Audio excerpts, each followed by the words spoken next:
Halo semuanya, selamat datang kembali di video analisa harian emas pada hari ini tanggal 4 Juni 2025 hari Rabu. Seperti biasa, jika kalian semua suka dengan videonya, jangan lupa like dulu videonya, subscribe bagi belum subscribe, hidupkan lonceng dan di-share. Oke, di sini saya mau langsung cepat aja karena ya kemarin sudah saya kasih tahu ya bakal ketemu sama Bapak Peti hari ini. Jadi mumpung saya masih bisa bikin analisa hari ini, saya buat dulu. Oke, kemarin kalau dilihat pergerakan gold ya sepertinya sudah saya katakan, kalau ada yang ingin ngebuy, better adalah tunggu di atas 65 baru kita bisa ngebuy dan ekspektasikan seperti ini pergerakannya. Ternyata kemarin itu marketnya lebih condong untuk lanjut turun ke bawah, yang dimana saya kira ini sudah selesai koreksi membuat falling wedge ya kan. Ternyata nggak jadi, marketnya itu ternyata lebih prefer untuk condong ke bawah terus, menjebol demand di M15 yang di sini ya kan. Dan ternyata lebih prefer untuk mengambil yang namanya zona fair value gap yang ada di H1. Ya, yang ada di H1 dan juga sekaligus resisten become support yang ada di H1. Hampir sih tepatnya ya. Hampir, literally hampir pakai banget. Karena kalau dilihat ini kan memang marketnya itu kalau kalian ngeh ya, ini kan 3350 kemarin di respect atau enggak. Ya dia sempat drop. Kemudian 3345 juga lewat, 3339 juga lewat batasnya ya kan. Nah, di sini resisten become support di 3331 itu hampir banget kena, literally tinggal sauprit banget ya. Ini kalian bisa lihat nih. Sorry. Ya. Ini kalian bisa lihat kalau 331 dan penurunan tadi malam adalah 3332. Cuma beda lagi 18 pip. Cuma beda lagi 18 pip, ini marketnya sudah kena resisten become supportnya. Dan benar sih di sini sih sudah pas ya kena EVG ya kan, pergabungan yang bagus, EVG H1, EVG H4 juga ya kan, kemudian ditambah juga EVG M30 juga di sini tuh. Walaupun sebenarnya di sini sih nggak ada demand yang bagus untuk dicari buy. Sepertinya sih di M1 seharusnya kelihatan ya. Ya di M1-nya sih sebesar ini. Coba kita lihat ya, di M1 seharusnya sebesar ini besar demand-nya. Coba kita geser ke samping. Nah, pas ya, masuk ke demand H1. Di demand M1 ya, 1 menit. Kemudian marketnya reject di time frame M5. Reject, walaupun kalau dilihat di sini seperti tidak ada konfirmasi marketnya itu bisa naik ya kan. Karena di rejectnya ini benar-benar langsung momentumnya keras. Kalau dilihat di time frame M15 baru kelihatan di sini ada bullish engulfing. Jadi masuk di main M1, kemudian M15 terjadi bullish engulfing. Range-nya di sini sih sebenarnya besar. Kalau kalian ada yang nekat nge-buy kemarin setelah kena demand-nya, fair value gap dan sebagainya, itu stop loss-nya sih besar, 143 pip. Tapi kalau mau cuma stop loss-nya di bawah bullish engulfing itu juga besar, 94 pip. Tapi itu terbayarkan sih dengan kemarin malam sampai pagi itu naiknya sampai 100, maksimal itu adalah tadi pagi sampai 153 pip, dan sekarang ini turun dan kita akan lihat apakah kita bisa ambil buy lagi atau enggak. Nah, untuk kemarin berdasarkan data dari lowongan pekerjaan jobs, kalau kalian lihat itu ternyata naik cukup signifikan dari 7,2 diperkirakan 7,1, ternyata yang keluar datanya adalah sebanyak 7,3. Lumayan kenaikannya. Nah, untuk hari ini seperti yang sudah saya katakan kemarin, kita akan ada event yang namanya Trump over request deadline, yang dimana di sini deadline-nya akan ditentukan kepada para eksekutif dari Trump itu sendiri. Apakah berdasarkan keinginan Trump masalah tarif itu bakal deal, ataukah bakal ada keinginan dari Trump itu yang akan dipenuhi oleh para eksekutifnya dan sebagainya. Ini sih nanti malam bakal terjadi, walaupun di sini tertulis jadwalnya masih tentatif ya kan. Tetapi untuk hari ini hati-hati, karena saya prediksikan ataupun saya harapkan sepertinya market volatilitasnya bakal lumayan besar. Apalagi nanti malam ini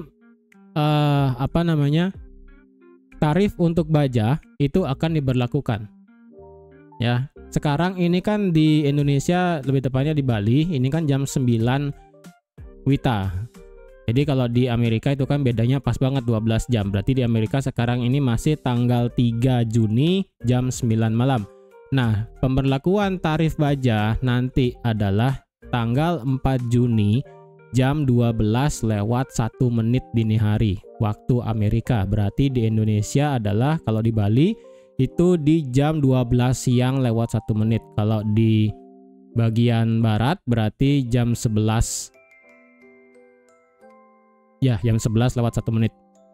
Seperti itu. Jadi, jika semisalnya nanti ya, jadi sekali lagi saya nggak tahu, jika semisalnya nanti siang, kalau semisalnya tidak ada yang gimana-gimana, ataupun tidak ada perubahan jadwal, ataupun tidak ada komentar baru, dan intinya tarif baja dan aluminium itu tetap dinaikkan menjadi 50%, maka sejatinya ini gold bisa lanjut naik karena efek dari tarif tersebut.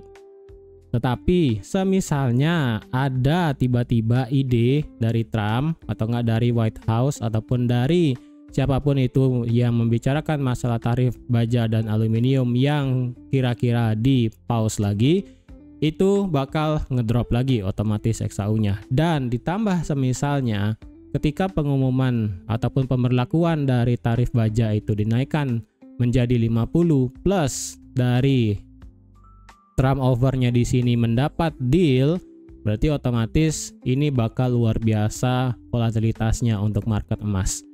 Ya, jadi market emas hari ini saya proyeksikan akan mengalami volatilitas yang sangat besar. Jadi kalau kalian ingin trading hari ini, hati-hati tetap ya, hati-hati karena menurut saya ini bakal menjadi hari yang lumayan sibuk. Ditambah untuk nanti malam kita ada 1-2 berita, yaitu masalah ADP Non-Farm Employment Change diperkirakan akan naik dari 62.000 ke 111.000. Kemudian diikuti oleh ISM Services PMI, diperkirakan akan naik juga dari 51,6 ke 52. Untuk data kalender ekonomi di sini itu diperkirakan positif semua datanya. Jadi untuk dari segi ADP Non-Farm diperkirakan lumayan tinggi naiknya. Sedangkan dari segi services PMI itu diperkirakan akan tetap di atas angka 50 yang berarti itu masih mengalami yang namanya ekspansi dari segi services. Ya. Jadi hari ini kita hati-hati kalau ada yang mau trade. Nah, untuk hari ini apakah kita bisa ambil posisi? Coba kita lihat dulu ya. Kemarin kalau dilihat ya, kemarin saya buat analisanya kan di sini ya. Analisanya adalah di sini ya, di sini. Ya, ini hampir sih ya. Ini hampir kena meretest daripada resisten trendline, hampir kena. Ya, ini hampir kena sih sebenarnya, walaupun di sini saya menginginkan itu marketnya lebih bagus untuk kena 31, 30 atau nggak kena 20 kemudian baru dia mental naik, itu lebih enak. Tapi di sini marketnya lebih ya ini hampir lah ya, hampir. Jadi kalau dilihat di sini kalau sudah hampir kayak begini bisa dikatakan sudah di retest untuk masalah resisten trendline-nya. Yang penting selama 1 minggu sekarang ya sampai hari Jumat marketnya tidak boleh turun lagi di bawah trendline. Kalau turun lagi di bawah trendline ini berarti trendline-nya sudah tidak di-respect, otomatis tidak bisa dipakai lagi. Jadi sementara batas untuk trendline yang ini itu hanya berlaku sampai minggu ini. Minggu depan ini sudah tidak ada otomatis trendline-nya. Ya. Jadi harap diperhatikan, jadi otomatis kita masih bullish pandangannya. Jadi kalau kalian ada yang nonton videonya Astronaci yang terbaru, masalah gold itu bakal kemana, IHSG dan Bitcoin, saya sih sebenarnya setuju dengan Pak Gema, Mbah Salah, untuk gold itu bisa naik sampai 3.400 sementara ini ya, karena di situ ada gapnya ya di harga 3424 kalau nggak salah ya, ada di harga 3424 di sini. Jadi kemungkinan sih dia bisa ngejar sampai sini. Tetapi sekali lagi ini masih ketergantungan dengan tarif. Karena kalau kalian tahu juga sekarang di Korea Selatan sudah ada presidennya. Saya lupa namanya. Lee siapa itu ya. Intinya sekarang Korea Selatan sudah punya presiden. Dan kalau dilihat hubungan antara Korea Selatan dan Amerika itu kan sejatinya baik. ya. Tetapi kalau kalian ingat beberapa waktu yang lalu, Samsung itu dikenakan tarif dari Amerika. Karena kalau kita ingat juga, Samsung adalah perusahaan dari Korea. Dan sekarang ini Korea sudah ada presidennya.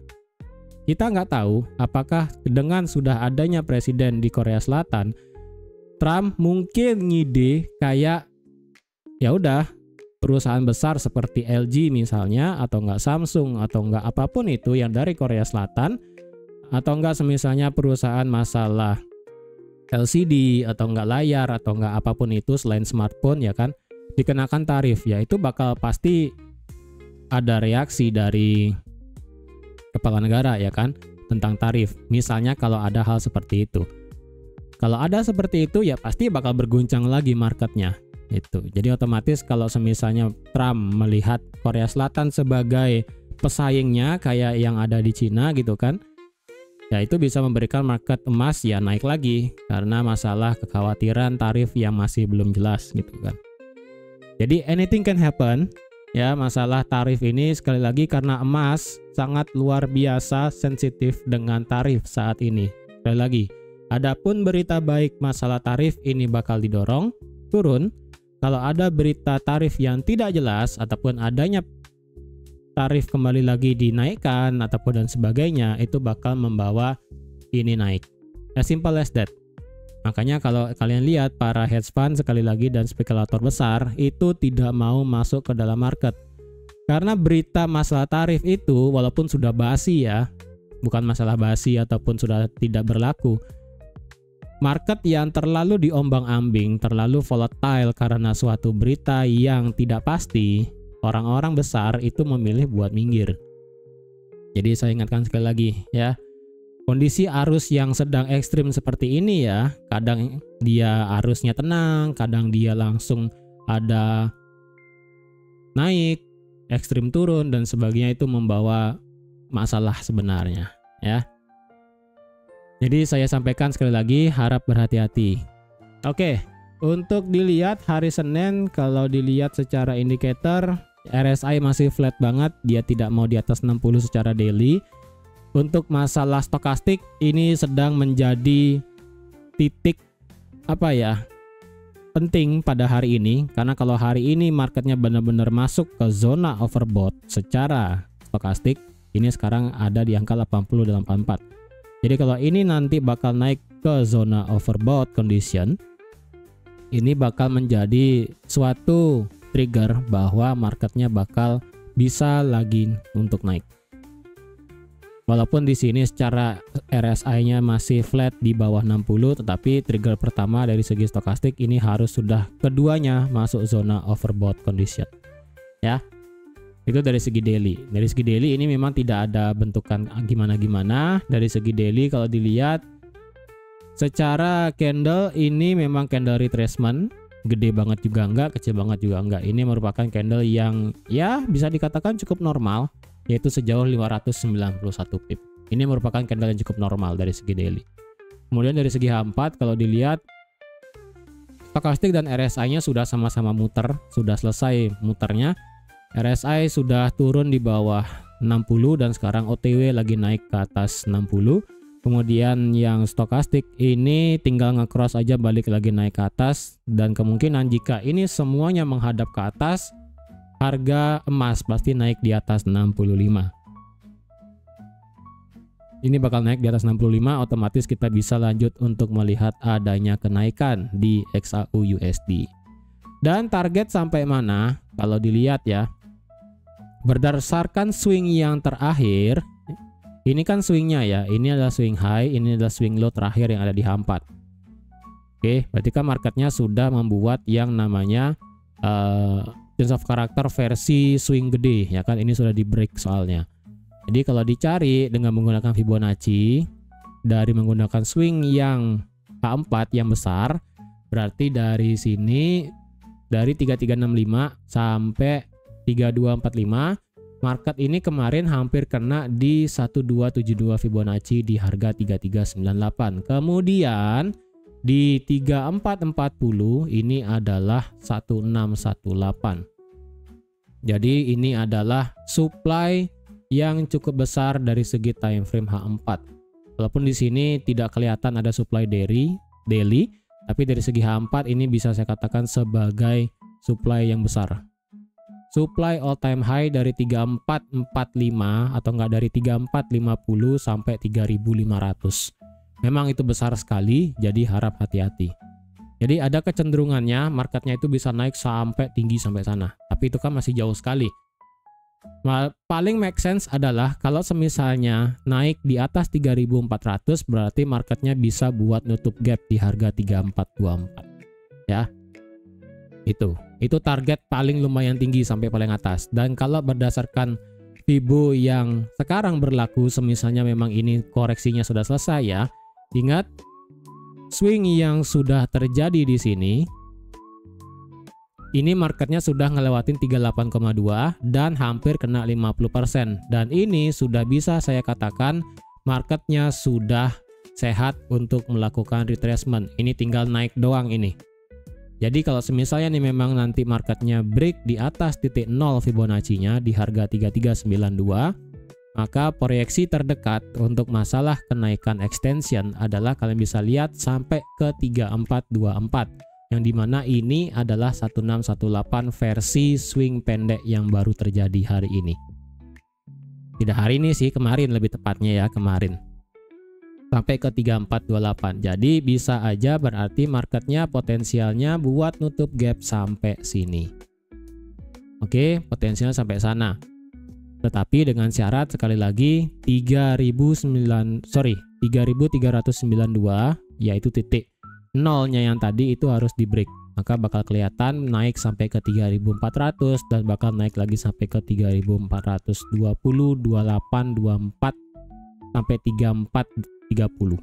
Lumayan lah tingginya ya. Oke. Apakah kita sudah telat buat nge-buy? Sejatinya iya. Jadi otomatis untuk sekarang kita tinggal tunggu H1 di atas 3365, H4 juga, kemudian M30 juga boleh ya. Ini kalau ada yang mau nge-buy saya rasa tunggu di atas 3365. Skenario masih sama seperti yang sudah saya buat kemarin. Di M5 di sini memang ada area supply, tapi ini supply kecil ya. Supply kecil yang dimana di sini tidak saya ekspektasikan marketnya bakal bisa langsung ngedrop ke bawah. Menurut saya sih di sini marketnya justru antara dia nanti langsung bisa pecah ke atas ya, pecah ke atas baru nanti bisa nge-buy lagi tinggi, atau enggak jika semisalnya ini marketnya merespect daripada zona kecil supply-nya, marketnya kena retrace di 3366, 65 nanti baru kalian bisa nge-buy. Jadi intinya sekarang bagi yang sudah telat nge-buy-nya sabar dulu, tunggu di atas harga 3365. Lebih baik seperti itu, jangan terlalu dipaksakan. Kalau dipaksakan nge-buy sekarang itu bakal sedikit sulit untuk meletakkan stop loss-nya. Oke, apalagi kalau dilihat H1, kalian bisa lihat kemarin seperti yang sudah saya katakan pada saat sesi live, marketnya dari segi intraday kemarin itu sudah dikatakan bagus untuk melakukan koreksi. Ternyata terjadi penurunan lebih ekstrim lagi sedikit, tetapi untungnya secara RSI ngedrop di bawah 40 cuma sebentar. Lebih tepatnya ini tidak turun di bawah 40 ya. Kalian bisa lihat ini RSI-nya berhenti di 40,09. Kemudian marketnya langsung bergerak naik. Berarti ini secara intraday kemarin marketnya sudah selesai untuk ngereset momentum turun. Dan sekarang momentumnya untuk naik lagi. Ini tinggal RSI di atas 60 ditambah dengan stokastik H1 di atas zona overbought. Ya udah, ini bakal bisa terbang sampai mana? Ya, untuk masalah take profit kalian boleh targetin sampai mana terserah ya. Kalian mau targetkan sampai 3400, nanti semisalnya ketika nanti nge-buy di atas 3365 silahkan, atau enggak kalian mau targetkan sampai di 1272 di sini, yaitu ada di harga 3408, atau enggak kalian pakai angka bilangan genap juga boleh antara 3410 sampai 3405. Tapi kalau semisalnya terlalu mepet dengan 3408, kalian boleh TP juga di 3405 juga tidak masalah. Ya, yang penting untuk sekarang proyeksi targetnya adalah kalau memang ini marketnya karena tarif baja dan aluminium itu benar-benar tidak ada gangguan dan lanjut memberikan tekanan ke atas untuk gold ini bisa naik sampai 3428 hari ini. Tapi kalau misalnya tiba-tiba nggak jadi, kemudian masalah fundamental, masalah tarif itu terjadi yang namanya suatu kesepakatan, itu bakal bisa membuat gold antara berhenti di tengah-tengah atau dia bisa koreksi turun lagi. Tapi sih berdasarkan technical ini sebenarnya seharusnya tidak untuk bisa turun lagi. Sekalipun turun mungkin hanya sampai 3.300-an. Entah 3.320, 10 sampai 30 dah mentok yang pertama ya. Seperti itu. Jadi kalau ada yang mau nge-buy, sekali lagi sabar aja, tunggu ini breakout di atas, cari konfirmasinya, breakout, retest, putar balik, nanti kalian bisa nge-buy lagi. Ya, entah mau nge-buy nanti pada saat sesi London atau sesi New York hari ini, tergantung. Ingat juga hari ini kita ada news ADP non-farm dan juga ISM Services PMI yang dimana ini diperkirakan hasilnya nanti malam bakal memberikan hasil yang positif bagi USD. Jadi kalau positif bagi USD pasti akan ada tekanan ke bawah untuk emas. Jadi kalau misalnya marketnya memang lebih memilih untuk lanjut naik sampai malam hari, dan jika misalnya berita nanti malam memberikan tekanan ke bawah, berarti tekanan ke bawah tersebut kemungkinan hanya sebatas koreksi kayak kemarin malam. Memberikan tekanan ke bawah sampai ke harga 3332, kemudian sekarang marketnya itu naik. Jadi gunakan kesempatan tersebut untuk ambil posisi yang bagus. Ya. Jadi saya rasa sekian dulu untuk analisa emas pada hari ini. Terima kasih sudah menonton video sampai habis. Terima kasih juga sudah like, share, dan subscribe seperti biasa. Tetap hati-hati hari ini, karena sekali lagi saya proyeksikan adalah hari ini bakal menjadi hari yang sangat volatil di emas hari ini. Oke, thank you semuanya. Bye-bye.